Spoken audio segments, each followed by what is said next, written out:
All right, y'all. Hello. We are at 2:00.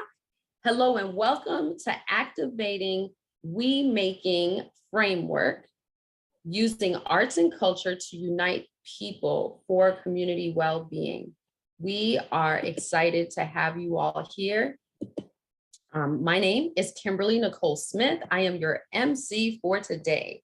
I am the founder and chief people person of the Tenacious Rose Project, as well as the Senior Advisor for Innovation and Strategic Engagement at the Center for Arts and Medicine at the University of Florida's Center for Arts and Medicine. That's a lot, right? I'm so excited to be here with you today and to lean into a better understanding of this amazing work, to see where we all fit in it, right? And this event wouldn't be happening if it wasn't for the support of the Kresge Foundation. Kresge has been a steadfast supporter of the We Making resources, and we are so grateful to help in getting it into the hands of the people doing this important work. All right, so housekeeping, y'all. So as you can see on the screen, there is closed caption available. It is, if you look at the large CC button at the bottom of your screen, you can click on that. You can also move it, turn it off, whatever you need. Next, the chat. Like I said earlier, if you joined a little bit before too, use the chat, share your wisdom. We want to hear your voice, and your colleagues want to hear your voices too, and connect with each other. I have met some really cool people in webinars that I didn't know I probably wouldn't have been able to connect with any other time, right? Resources, there will be resources available. Natalie Rella is our communications coordinator. She is in the chat, and she'll be dropping links to resources in the chat throughout our time. So pay attention to what's going on stage, but also pay attention to the chat, like I said, right? Your questions. You can use the Q&A function to pose questions throughout the webinar to the presenters and the panelists. Use the Q&A function. Don't put your questions in the chat. We don't want to lose them because we may not, it's jam-packed today, right? So we may not get to all your questions, but Natalie will be sending a follow-up email with answers to your questions as well. So with all the links and the resources that she shared in the chat, as well as the webinar replay. So those that had that question, yes, it will be sent to all the registrants. So I am super excited about the program today. We're going to look at the We Making framework from both a research and practice lens. I'm super excited about that. As a practitioner, I want to hear the research, but I want to hear how I fit in, right? So we'll hear a short presentation that digs into the We Making framework. We'll look at key terms and concepts, as well as the relationship between place-based arts and cultural strategies, social cohesion, and increased equitable community well-being. And that will be followed by a panel discussion with practitioners putting this framework into practice. And like many of you, these folks have been doing this work. We want to show you all how you can leverage leverage We Making to articulate your work from an evidence-informed frame. So it's a lot going on, y'all. So keep your notes and your pen, paper, whatever you need, click, going. It's going to be jam-packed. But it is time to get started. I am delighted to introduce to you Carol Bebelle, who will share brief remarks before we watch a video that features her poem, Weaving Our We. Carol served as an artist advisor for the first phase of We Making research. Her poem inspired the name of the We Making resources, and we are beyond delighted that she is able to join us today. So I want to hear whatever, some noise in the chat for Carol Bebelle. Carol? Hello, thank you so much for that wonderful introduction. And I want to thank everybody for showing up. We are in fact talking about something that we have known in our gut for for decades and decades before, that art and culture are fabulous and magnetic ways of being able to unite people. And I think I came to learn it as something to talk about through the life that I lived, you know. And so I started out as, you know, member of my family, happened to be the granddaughter of a Baptist minister. And therefore the church became very important. And it was a very wonderful source of art introduction as well. And then on and on and on with school, and then into work where I did community-based human service planning. And all along the way, I became aware of how it was that, particularly in a place like New Orleans, that art and culture was such a uniting force. It was a way in which people were able to essentially feel their belonging. And that art was a critical feature in terms of that. That it was about both placemaking and placekeeping. And right now here in New Orleans, that is one of the things that people are most fearful of, is the issue of keeping this place a place where the culture that combines and connects people and helps to make them belong continues to essentially rock on. And so I am really so very pleased to have the opportunity to be able to attend this webinar, but I'm more pleased to be able to know that the webinar is happening at a time in our country, in the world, where it is really so critical to understand how core culture and art are to the journey for human beings. And so the poem that you're about to hear is inspired by this learning that I have managed to acquire over my life journey. And it was commissioned by Imagining America. And I want to particularly thank the beautiful music from Dr. Tim Eatman, who's at Rutgers University, and Dolly Rivas, who is a master Montessori teacher and a master arts integration teacher, and her students, the Creative Movers, for giving us this wonderful interpretation of it. Other than that, I want to say, let us just enjoy the opportunity to share our thoughts and to understand that the misunderstanding of blood is thicker than water is the thing that we're dealing with, which is that the blood of the covenant is stronger than the water of the womb. And I think that that is exactly what WeMaking is about us finding those who we can be in covenant with and being able to build bridges between ourselves and others in building the covenant of we-ness and usness and all us we-ness. And so with that, I will let you hear the poem, and I will listen to hear about the wonderful things that are going on in our country today, using art and culture as the bond and the connection for people. Thank you so much.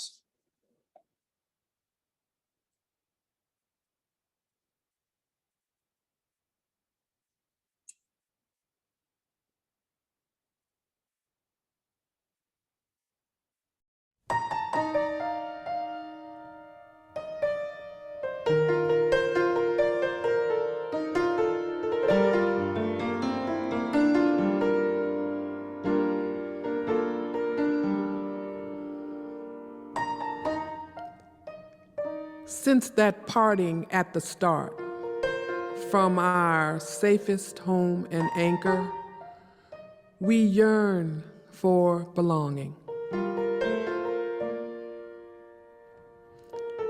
Soon human touch defines our new sense of intimacy, becoming a good exchange for our first sanctuary. Familiar, though not the same, it soothes and inspires us to begin our necessary launch to living. Holding fast at first, then tentative to our new shores of connection, we begin our dance of cleaving to, yet holding from those like us, who are seeking their own delicate balance to life.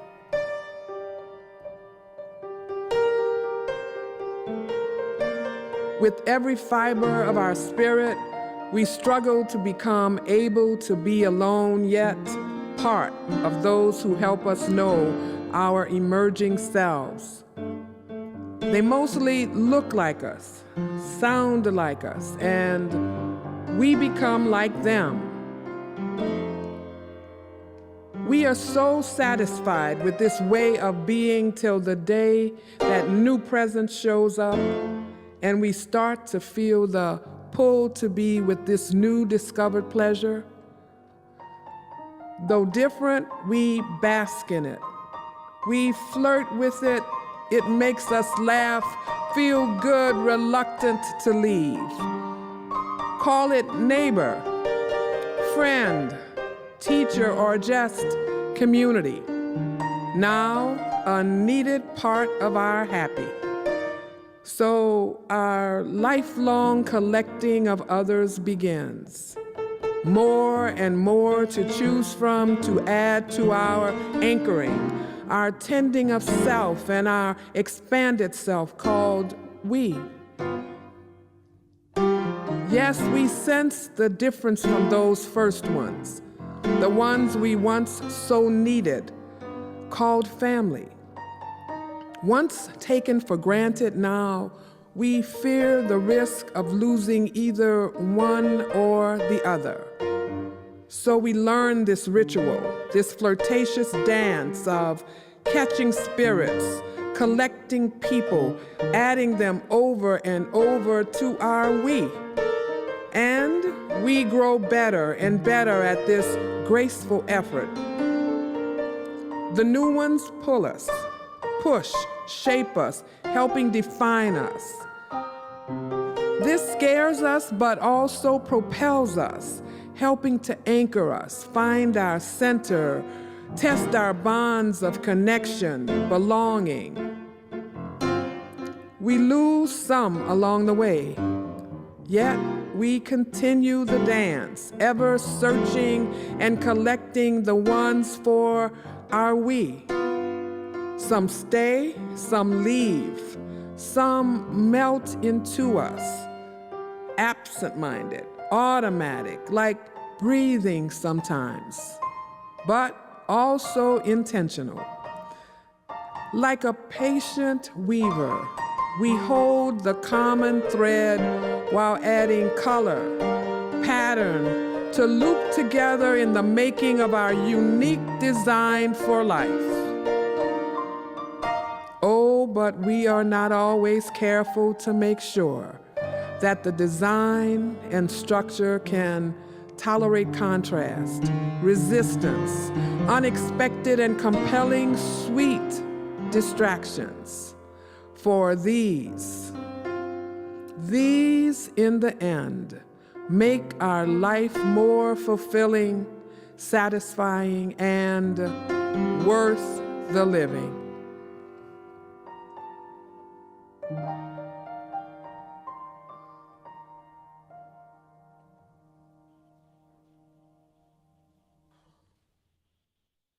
Wow. That hit so many warm, amazing places. Make some noise in the chat, y'all. You can't have that go through and not give honor to the work, to the words, to the movement. That was amazing. Thank you so much for being with us, Ms. Carol. Oh, okay, y'all. So we're about to dive into the we making framework to give you all a better sense of how you might use this resource in your own work. But first, I want to share a funding opportunity. What? Snaps on that. With generous support from the Kresge Foundation, we are able to offer $1,000 competitive stipend to 25 professionals or organizations to write a blog about how they are putting the we making framework into action through work in their communities. Now, specifically, we're looking for examples of projects and initiatives that center the we making framework. For stipend eligibility, we seek practice examples from urban settings that serve communities of color for COVID-19 recovery and/or racial justice. So Natalie will drop a link to the full call for submissions as well as an instructional video for submitting materials. So check that, right? All of this information will also be in the follow-up email to all the registrants, right? So if you have some coworkers or colleagues that couldn't make it, but they registered, they'll get it too. So the stories that are selected will be featured on the We Making repository of promising practice examples for field-wide learning and We Making uptake. Even if your project or initiative doesn't meet the funding criteria, we encourage you to visit the website and add your work to the repository. So listen, as we listen to today's presentations, what I want you to do is to imagine how your recent or current work might situate in the We Making framework. That way you can ask relevant questions in the Q&A field, and that'll get you closer to applying for the funding opportunity, right? So please remember that we're using the Q&A function at the bottom of your screen for questions. You can also, if you see a question that's there that's like, oh, that's a good question, that's something I wanted to know too, you can vote. You can upvote the question as it's posted. So that's really, really cool to do, right? So now I'd like to introduce the formidable Godwa Nicodemus, who, along with her team at Metris Arts Consulting, directed the creation of the We Making resources. So y'all know what to do. Make some noise in the chat for my friend, Anne. Welcome, Anne. Thank you. All right, everybody, we're about to get wonky. I'm really pleased to share some new thought infrastructure with you today. And as you know, it's called We Making. It's an evidence-based framework for how arts and culture unite people to work towards community well-being. So our goal is to introduce this framework to you today so that you can situate your work within it. And we hope that this will enable you to both carry out your practice and advocate more effectively. Okay, so in a nutshell, our overarching framework can be summed up this way. Place-based arts and cultural strategies amplify the drivers of social cohesion that nurture coordinated community organizing and activity and lead to increased equitable community well-being. Now that's already a mouthful, but in our work, we synthesize research from different areas of study along with on-the-ground experiences of artists and researchers, practitioners in community development, and advocates for health equity. And we kept peeling back the layers of the onion and discover that every concept has embedded and interconnected concepts. People from different disciplines understand and define these concepts differently. All right, so let's dive right in. What is social cohesion? Essentially, social cohesion is what we call it when individuals feel and act as part of a group that is oriented toward working together. But that's sort of deceptively simple. It's made up of these 4 dimensions, with trust being integral to all of them. So for instance, without orientation to the common good, relationships and networks may exclude people. Without willingness to participate, sense of belonging may be individualistic and passive. Without relationships and sense of belonging, orientation toward the common good can't be leveraged collectively. So all 4 dimensions are interconnected. They work together, with trust uniting them to create social cohesion. So returning to our framework, once we unpack social cohesion, we still need to explore the relationship between arts and culture, social cohesion, and community well-being. And we found that practitioners, policymakers, and funders have an intuitive understanding of the connections, but not many researchers have collected direct evidence on this relationship. More research has been done, however, on the relationship between place-based arts and cultural strategies and other concepts that have deep ties to social cohesion, or what we call the drivers of social cohesion. So we found compelling evidence that place-based arts and cultural strategies can increase place attachment, or the emotional bond people develop with a geographic place, social capital, or the connections among individuals, social networks, and the norms of reciprocity and trustworthiness that arise from them, civic engagement, or identifying and undertaking activities with the goal of making a difference in public life, and mindset, thoughts, beliefs, and expectation. So those 4 drivers each influence different dimensions of social cohesion. And now we have to consider social cohesion to what end? What does social cohesion do for communities and how does it do it? So social cohesion enables coordinated organization and activity. The development of collective efficacy, collective action, and shared values are the next steps of the process towards achieving equitable community well-being. This matters because improving social cohesion can be part of the process of helping communities experience racism, oppression, and structural disinvestment, achieve better and more equitable community well-being. But I want to emphasize that equity isn't just the end goal, it's also the starting place. For such strategies to be effective, they must be community-driven and part of anti-racist efforts that recognize and work to remove the structural barriers to well-being. So now I'd like to make this all a little more concrete with an example. So we're going to go to Tamaqua, Pennsylvania, in northeastern Pennsylvania, a town of just 7,000 people. So their project is called Dear Tamaqua in a New Light. So picture this, you're in a bar, the corner bar, you order a beer, and the bartender puts down a coaster. It's totally blank except for the prompt, Dear Tamaqua, ... and you get out a pen. Fast forward several months. So you're in downtown Tamaqua, surrounded by dozens of neighbors, food vendors, kids twirling in tutus, and teens wailing away on guitars. And you remember what you wrote on the coaster, and you see similar sentiments reflected in a variety of creative ways. Volunteer actors performed Dear Tamaqua letters. An artist made large signs featuring messages from the community. Next slide. Musicians set community submissions to song. And there is an inflatable tunnel that features illuminated submissions on its walls. Next slide. So just a few years before, a 2011 Penn State survey showed that Tamaqua had the lowest levels of interpersonal and community trust out of all Pennsylvania communities surveyed. Residents reported that there is nothing worse than life in Tamaqua, and that the community was doomed. And this actually, these survey findings were some of what really inspired the project. They wanted to change those numbers. So now I want to walk through our model, our theory of change with Dear Tamaqua, with that Dear Tamaqua project as our guide. So we'll start at the top. So, okay, place-based arts and cultural strategies that begin with community knowledge of structural conditions and barriers to well-being, including racism and other oppressions. So what structural conditions and barriers to well-being did rural Tamaqua face? Historically a coal mining town, Tamaqua struggles with lost jobs and the opioid epidemic, and this led to incredibly low morale and trust. So what was it about the Dear Tamaqua project that helped drive social cohesion?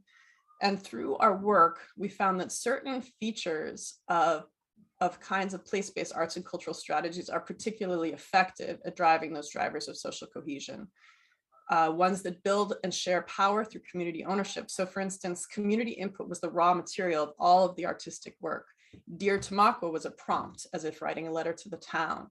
So community members were able to give this feedback through a variety of creative means, letters, songs, drawings, and the organizers did not censor the results. They really wanted the raw emotion of what the residents felt about their towns.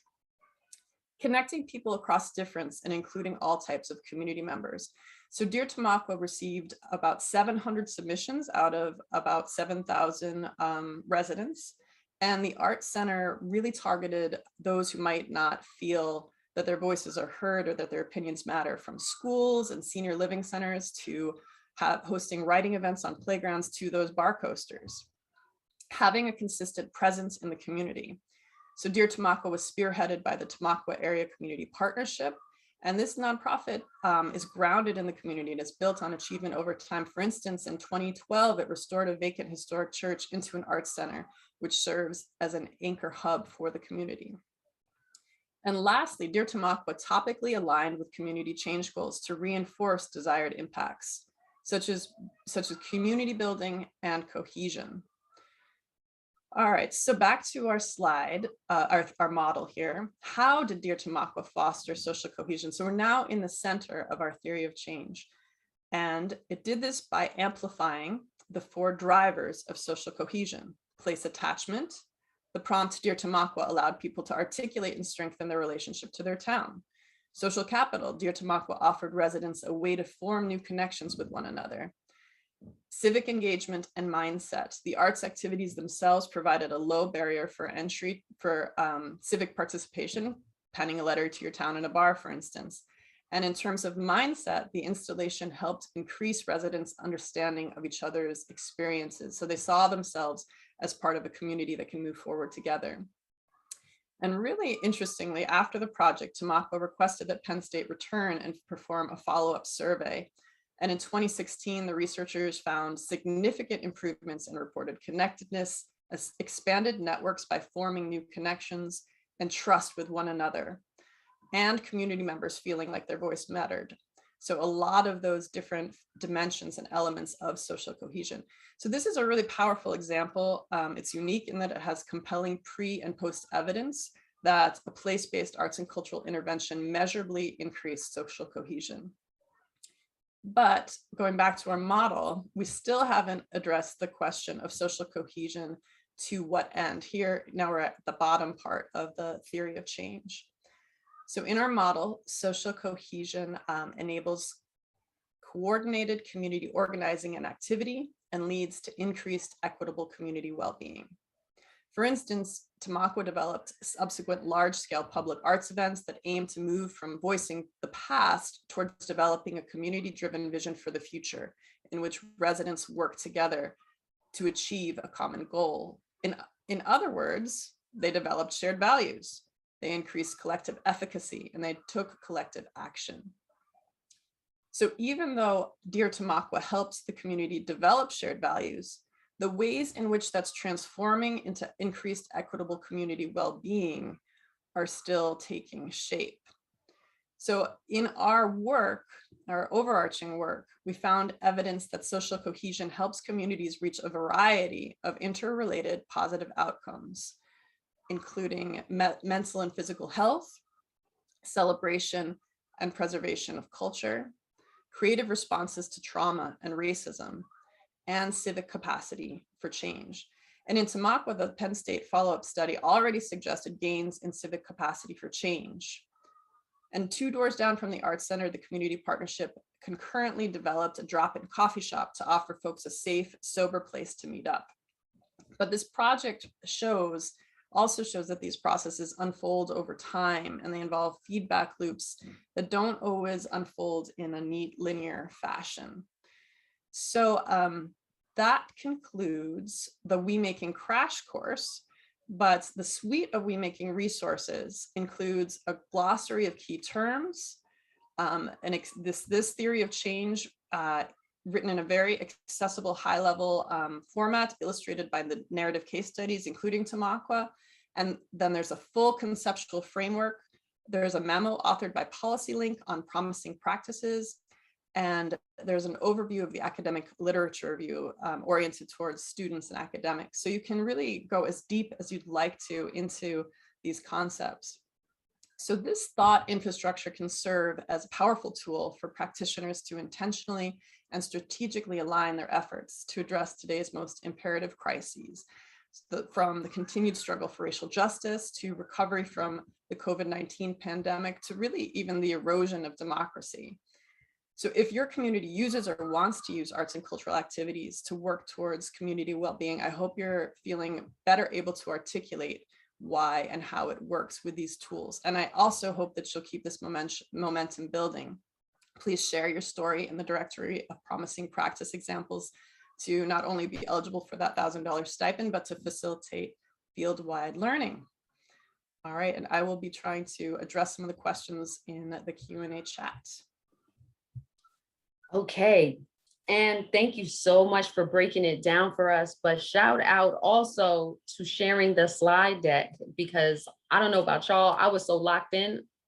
I'm like, I might need to hear that again. And y'all, also, I know as you're soaking in what you heard, your questions will come. Please make sure to put them in the Q&A function, and we'll work to answer them through that function. And those she's not able to get to, will come to you in the follow-up email from Natalie, like I talked about. All right. Okay. So now we're going to move into our discussion. Now that you've heard and seen the evidence-based framework, we will open up the floor to people doing we-making in the Oakland area. I'm going to turn the mic over to Victor Rubin, Senior Fellow at PolicyLink. Victor has broad experience in community development, education, and social policy. Victor will moderate a discussion with a panel of distinguished creative placemaking practitioners from Oakland, California. These folks have been putting this framework into practice. So I'll turn it over to you, Victor. Thank you, Kimber. And thanks, Anne and Carol, Natalie, and everybody who's put this together. I'm Victor Rubin. I'm a senior fellow at PolicyLink, and it's been a privilege to help move this we-making work along for the last few years. It fits beautifully with a lot of other arts and culture and equitable development work that we've been doing at PolicyLink. And it helped me understand and get my head around a lot of the promising practices I'd seen around the country. But although I get to work all over the country, I have lived in Oakland for more than 45 years now. And it's a place that I'm very proud of, and that people are always seeking to build community. They're bringing about systemic change. They're trying to define their own history. In fact, we often have quite a chip on our shoulder about defining our own history and not being defined as being near someplace else or like someplace else, or being defined by the deficits. And doing all of that, bringing about systemic change and defining your own history in the face of some pretty daunting obstacles creates a real culture of community capacity to achieve these things. That's why the we-making framework is so interesting, because you can see day to day how social cohesion is being advanced through arts and culture. It resonates in the town where we have such an amazing, diverse variety of artists and creative people. We have community organizers seeking to build power to not only preserve the identity of their neighborhoods, but to rebuild their economic vitality in the face of displacement, in the face of gun violence, and a whole set of other challenges. So they all know, these practitioners all know, this can't be done alone. This is a collective effort by definition. You have to build trust. You need to define and act on shared values that really mean something to everybody. You need to create collective effort, or the fancier term, collective efficacy. And above all, what we'll call a sense of belonging. And you see that being developed in different ways in Oakland, and our panelists are going to talk about how they do that sort of thing. We've invited 3 of my favorite leaders from around Oakland to join us today to talk about their work, and you'll see how it connects to the framework that Anne just laid out. Carolyn Johnson is CEO of the Black Cultural Zone in Oakland and is a veteran community development leader. I first met her years ago when she worked at the East Bay Asian Local Development Corporation. BJ McBride is a producer in Oakland, and he's one of the co-founders of Be Imaginative, a collective of artists, healers, and community leaders who are dedicated to healing our Black and Brown communities through multidimensional storytelling. When I was getting to know BJ a couple of years ago, I realized I'd worked with 2 of his uncles who are activist pastors. Roberto Bedoya is the cultural affairs manager for the city of Oakland, and he's the driving force behind the city's cultural strategic plan, which, as you'll hear, has this concept of belonging at its core. So we're going to ask them each to make some brief remarks and have a little time for discussion. And I hope you follow up with all of them and read about their work. Carolyn, can we turn to you next? What is it about this notion of social cohesion that resonates with what you're trying to do with the Black Cultural Zone, which, by the way, is one of the other case studies in the we-making report? Thank you, Victor, and thank you for the invitation to just be here and to share more about what we're doing in Oakland. I'm a native of East Oakland, California. born at a time before there were gates, before there was the high levels of crime and some of the displacement that we're seeing. I've always known that Oakland was a jewel. And the social cohesion really came from the folks who matriculated here from, the South. My grandparents moved here to West Oakland. My great-grandfather moved here from West Oak to West Oakland. And the community that was built, that was then devastated by the highway that displaced them to a place called Russell City. And further, that they were displaced from Russell City to East Oakland, were prevented from buying homes on the other side of the track until white flight. And we populated the neighborhoods in East Oakland. We built community with our neighbors, Latinx neighbors, Vietnamese neighbors, and we were undiscovered for many years. And in 2010, we really identified the community that displacement was on the way. And the call for a Black cultural zone was really around holding place and trying to rebuild that social cohesion, which was really devastated by the crack epidemic, which hit the community, the subsequent foreclosures, and now the pandemic. And one of the things I appreciate about the legacy from the South and all that we've gone through is that we continue to say we can be a community. We will be a community. We will tell our stories. We will hold our place, because it's really important, the bonds that we make with each other. And so the Black Cultural Zone is really built on bringing that piece of our culture up, the collaborative, the collective, and that we're going to be a community and that we're going to hold place. So I hope that answers your initial question.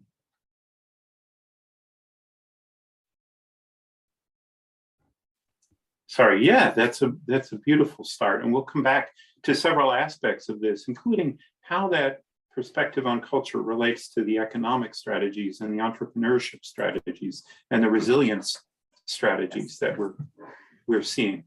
BJ McBride, can you tell our viewers a little about Be Imaginative and the kind of community, the kind of healing from trauma that you've been working with people on with regard to not just storytelling, but music and other things?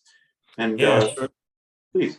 Yeah, sure thing. And I just want to first start off and just take a moment to thank you guys for the invitation to come on and share a little bit about the work. I got a great deal of respect for CJ and Roberto and the work you guys are doing in Oakland. So it's an honor to be on this panel with you all and to kind of hear a little bit more around what you're doing and kind of speak a little bit to the work that I've been doing with Be Imaginative, Soul Development, and our latest partnership with KQED in terms of telling a bit of the story. Before I get started, I always try to pull in some wisdom from some historical figures who are really prominent and had a tremendous impact on me. And one of the folks I've been reading up on and studying a lot is Paul Robeson. And he said a quote that really resonated with me. And what he said was, artists are the gatekeepers of truth. And it was in this spirit of truth telling that I was able to collaborate with a band that I was working with by the name of Soul Development, and another collective of artists within Be Imaginative to co-create a safe space for mothers and families who have lost children to gun violence. And, we really focused in on trying to use all types of different artistic mediums to create that safe space.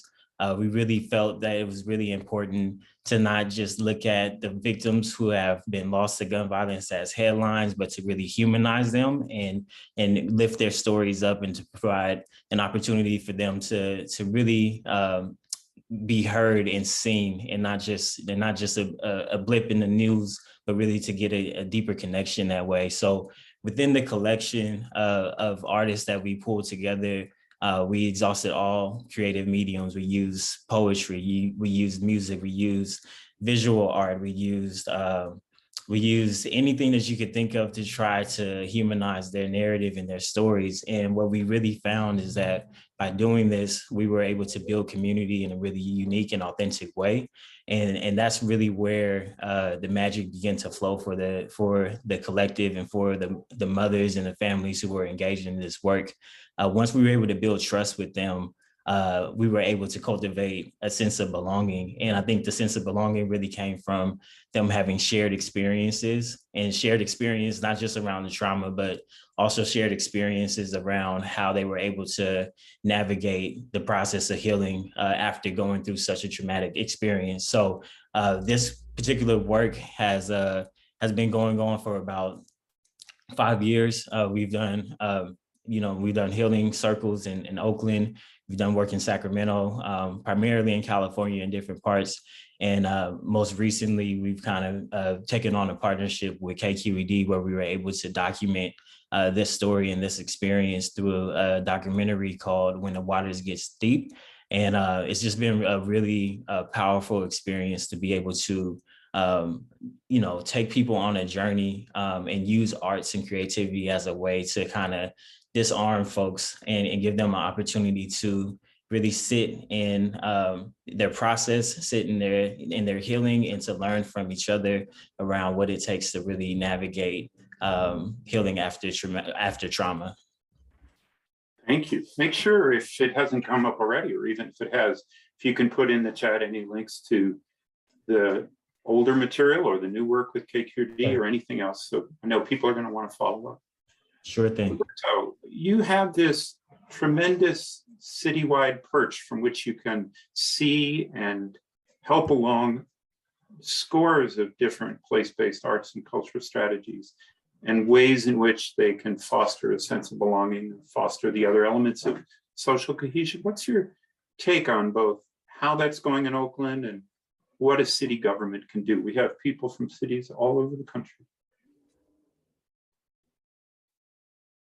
You're on mute. Good. You didn't want to hear what I was just going to say anyway. I love my job. I want to circle back a little bit to Carol's poem at the very beginning, which I really liked. And I love weaving the we. And I often come to my discussion about we is how do you define it? And I think of the Jewish philosopher named Emmanuel Levinas, who says, we is not the plural of I, which means that it's not just me and my friends. And then it's a charge of a civic agency.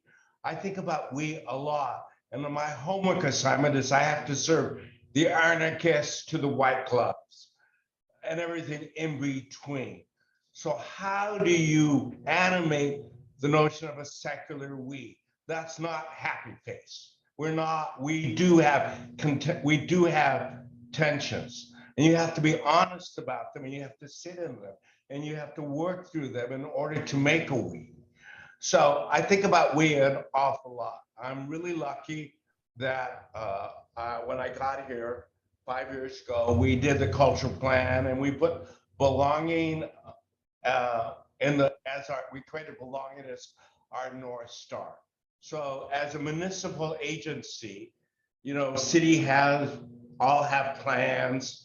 So I can do my normal arts management, strength, opportunities, weaknesses, threats. I kind of know what they are. I don't have enough money. I got an activist community, and they're fierce, and I live with it.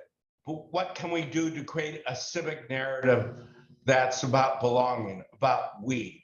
That is what we established as a North Star.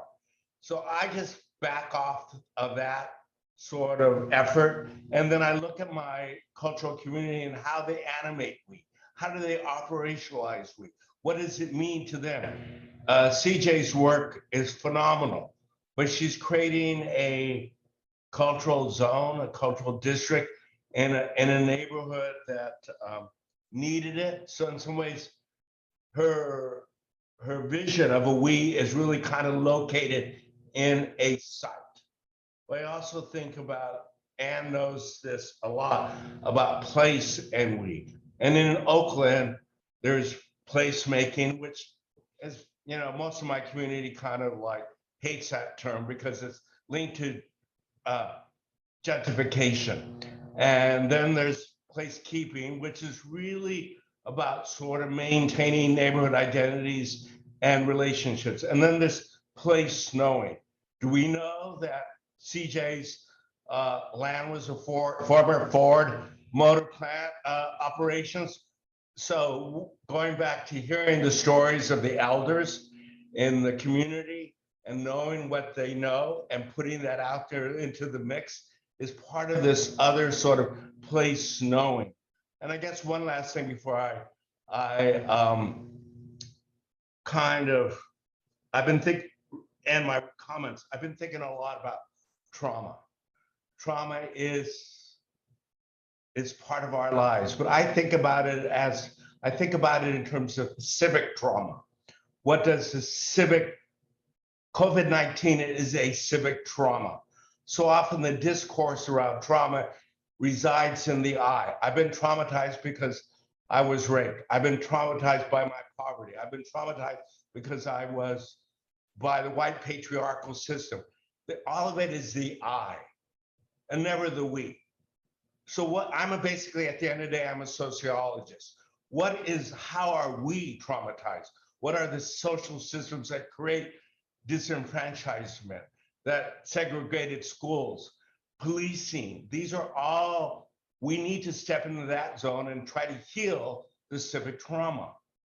Not to belittle the trauma of a victim of violence, but also kind of like, okay, and this is where the arts and cultural community is really, really good at creating those mechanisms to address that. And it all circles back to social cohesion. And my last kind of comment about social cohesion and going back to my understanding of it's a secular space.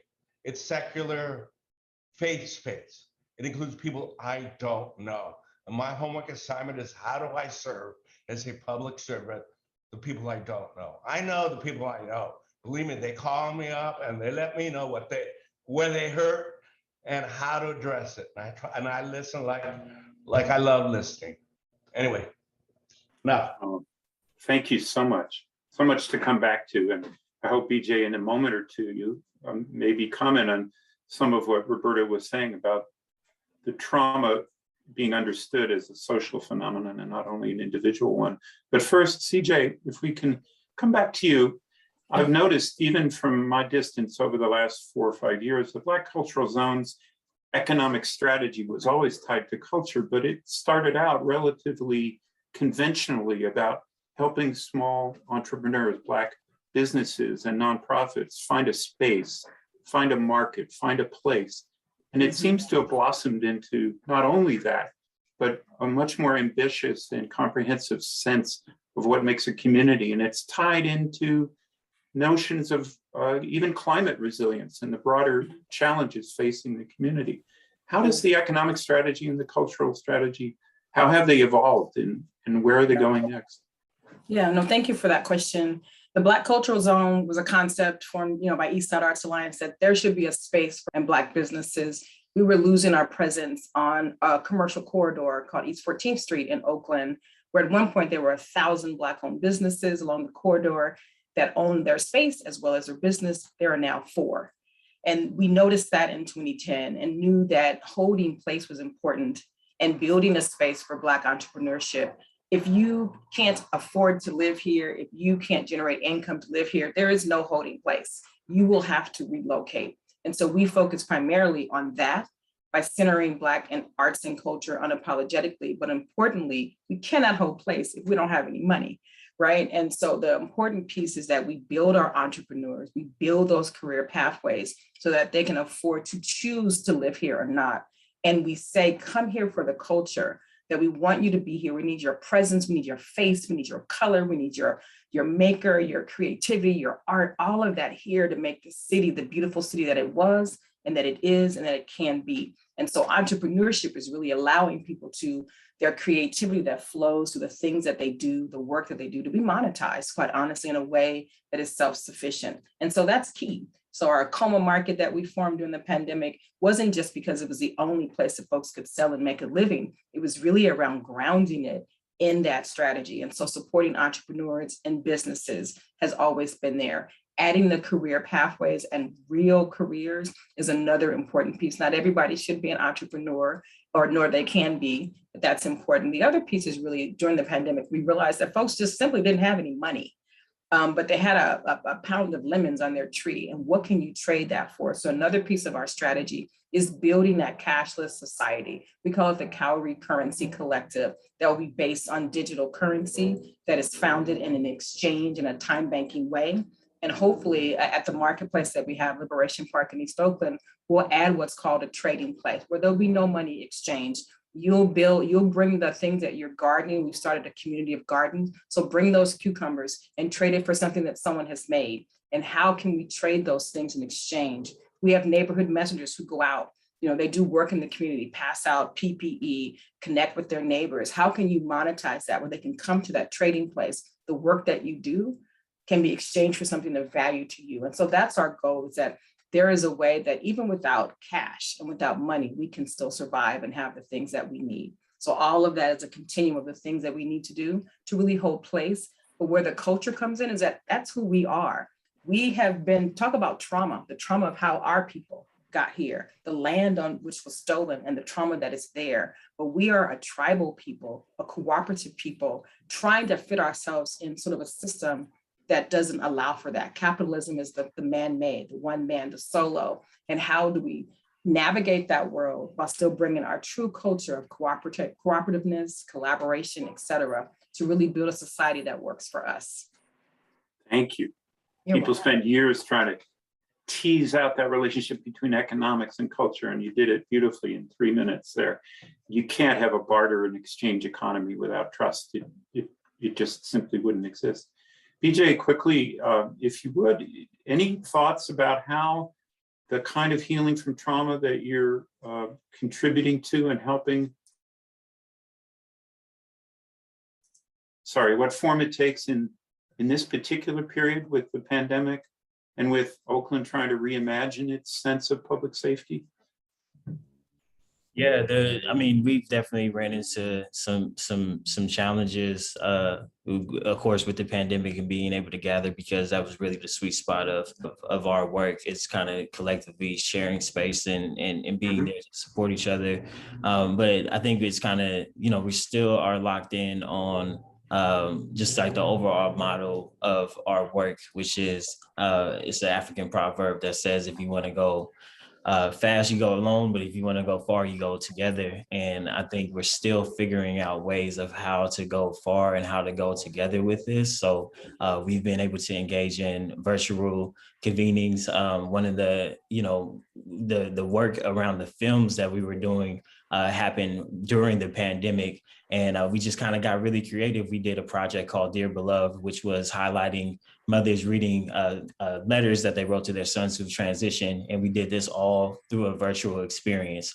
So we had the mothers reading, we had music that was intertwined into that particular piece. And that particular piece actually won us a Northern California Emmy Award this past fall. So it's just, we have to make shifts and adjustments, but I think the root of what we're trying to do, which is cultivate belonging, cultivate community, cultivate trust, are all centerpieces.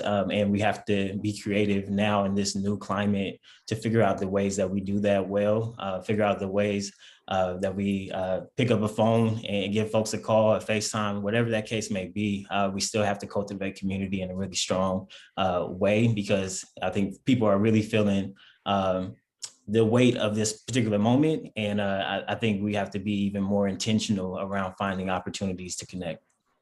Beautiful, thank you. Roberto, we have 1 minute. Is there something you would say to sum up both what a remarkable place Oakland is in this respect and where you'd like to see it go? Off mute again. Come off mute. There you go. I'm going to drift a little bit here.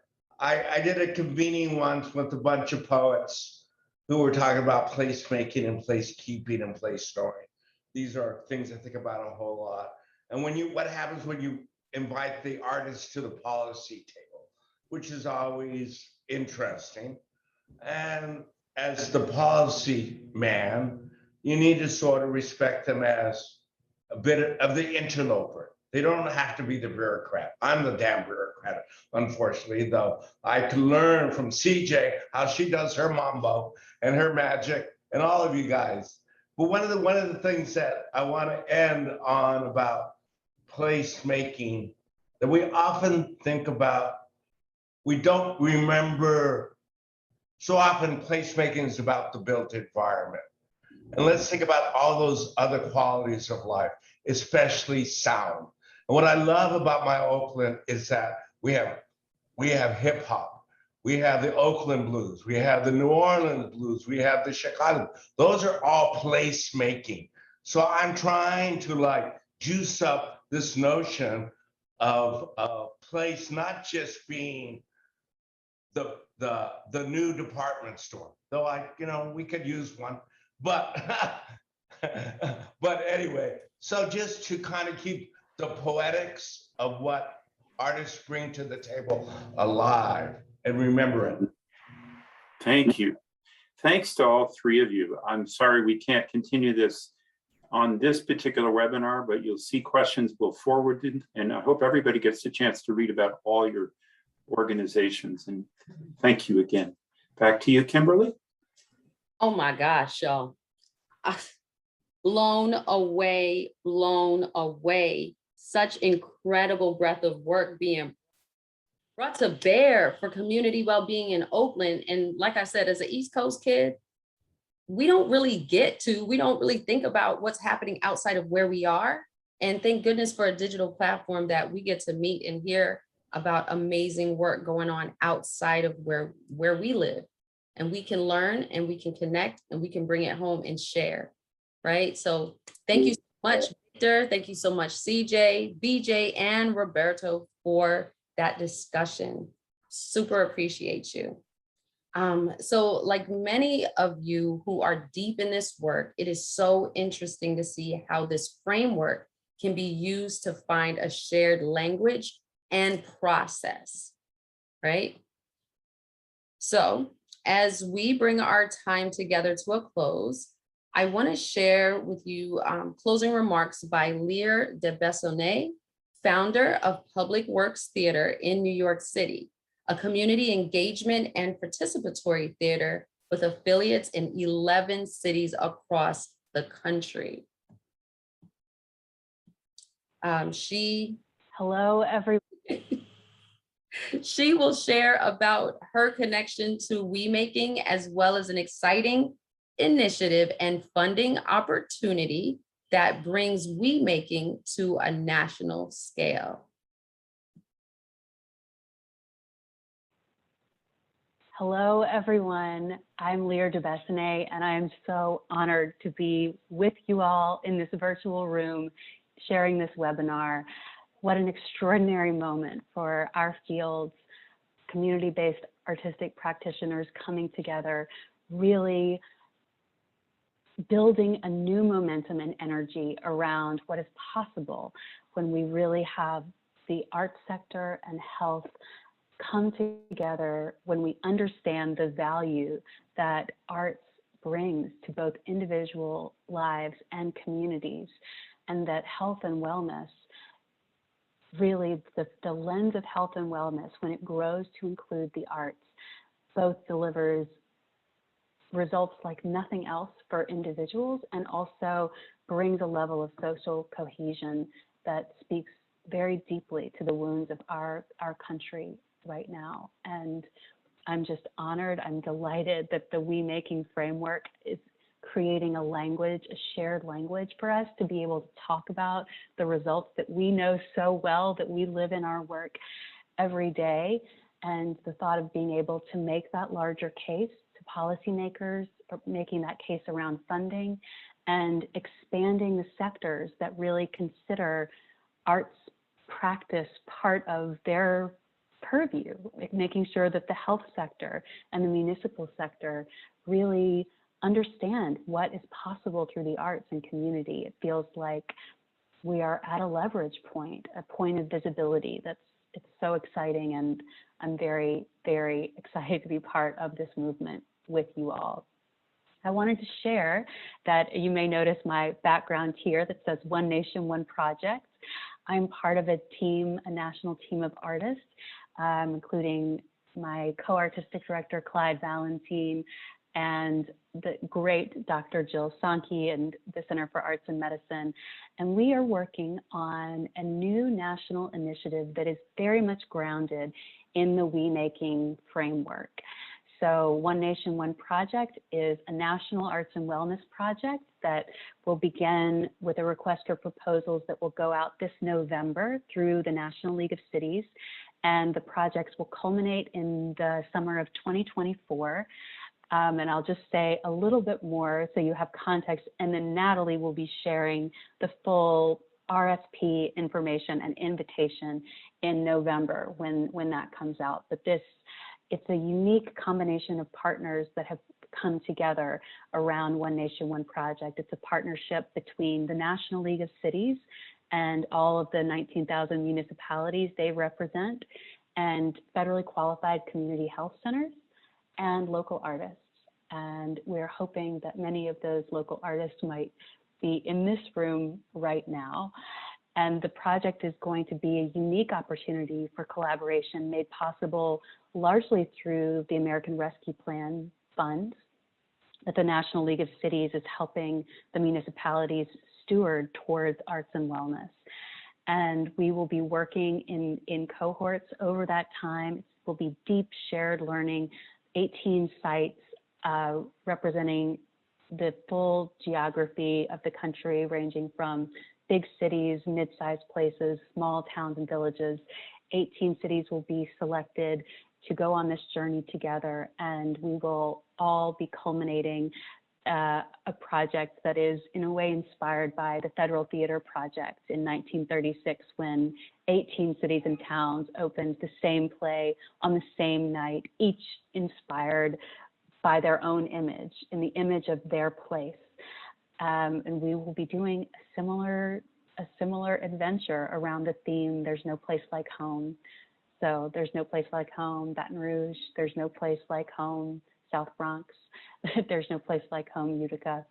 That's the vision for One Nation, One Project. And we're so excited to share more with you and invite you to join with us in this national initiative that we hope will have power to make the case for these We Making principles on a very national scale. So thank you, and I am so inspired by the work you are doing. I'm honored to keep fighting for the visibility and the reach of this work along with you. Thank you. Oh my gosh, y'all. New. Y'all heard it first. It's here and it will be shared. Again, don't forget all the slides, the questions, the links, everything will be shared in an email that Natalie will send to you.